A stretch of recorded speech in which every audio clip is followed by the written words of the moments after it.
কখনো কান্না করতে নেই, কখনো আশাহত হতে নেই। ধৈর্য ধরে সঠিক মানুষের জন্য অপেক্ষা করতে হয়। চোখ কখনো মিথ্যে বলে না, কারণ মুখোশ আজও চোখ ঢাকতে পারেনি। দুঃসময়ে অপমান গায়ে মাখতে নেই। ঋণ, রোগ ও শত্রু, এই তিনটি জিনিসের কখনো অবশিষ্ট রাখতে নেই। একদিন দাদা তার নাতিকে জিজ্ঞেস করল, তুই বড় হয়ে কি হতে চাস দাদু ভাই? 14 বছরের নাতি উত্তরে বলল, আমি বড় হয়ে মানুষ হতে চাই, কারণ এতে প্রতিযোগিতা কম।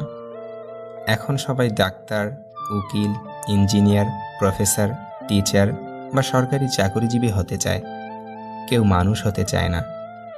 ওইসব ক্ষেত্রে কঠিন প্রতিযোগিতা, কঠিন কোর্স আর খরচও প্রচুর, কিন্তু মানুষ হবার পথে প্রতিযোগিতা নেই। তাই আমি মানুষ হয়ে সবাইকে মনুষ্যত্বের শিক্ষা দিতে চাই। নিজেকে ব্যস্ত রাখুন, দেখবেন ভালো থাকা শিখে গেছেন। প্রিয়, তোর উপর যতটা অভিমান করি তার চেয়েও 1000 গুণ বেশি তোকে ভালোবাসি।